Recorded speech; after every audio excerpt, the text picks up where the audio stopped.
Şimdi peygambere cennete komşu olabilmeyi hak etmek lazım. Bizim bunu hak edebilmemiz için ne yapmamız lazım? Allah'a ibadet etmemiz lazım. Allah'ı kendimizden razı etmemiz lazım. Şimdi ben size bir soru soracağım. Allah'ı kendimizden razı edebilmemiz için yapmamız gereken en büyük amel hangisidir? Namaz kılmaktır. Ama Allah'a namaz kıldığımız vakit bu durum bizi Allah'a daha fazla yaklaştıracaktır. Şimdi Allah Azze ve Celle namaza çok değer veriyor, çok kıymet veriyor.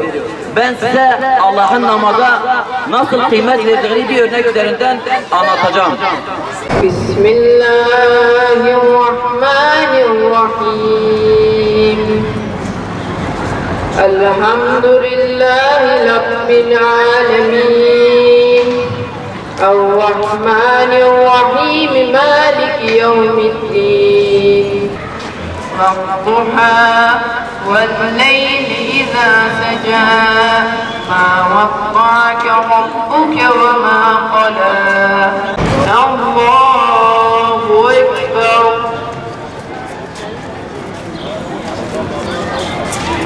سمع الله لمن حمده الله أكبر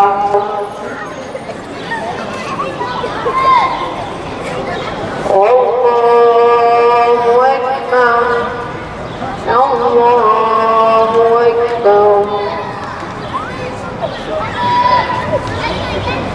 الله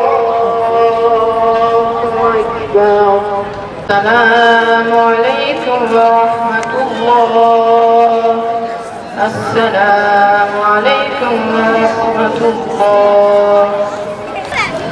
Ben camiyim. Her namaz vakti beklerim cemaati.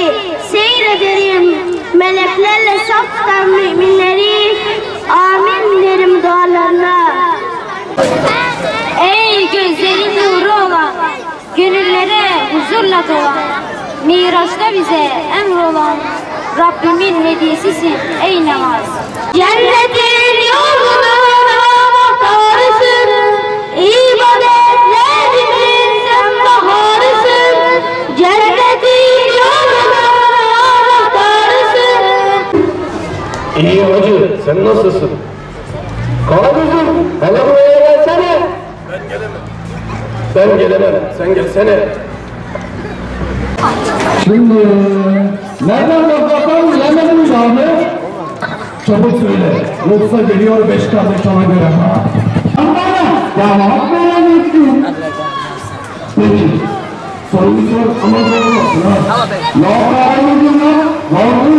Her Müslümanın bildiği şeyler hem sorunlarla bizi izliyor. Paşa böyle getireyim hemen. Ne getireceksin?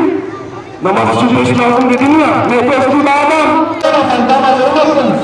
Amin, amin. Bütün kurbanlarına her şeyde nasıl öylesin?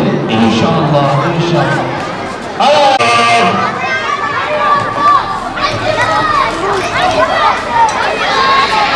Miraç'ı hocam. Doğru cevap Kadir Gecesi. Kur'an-ı Kerim'de kaç cüz vardır? 30. Evet, doğru cevap.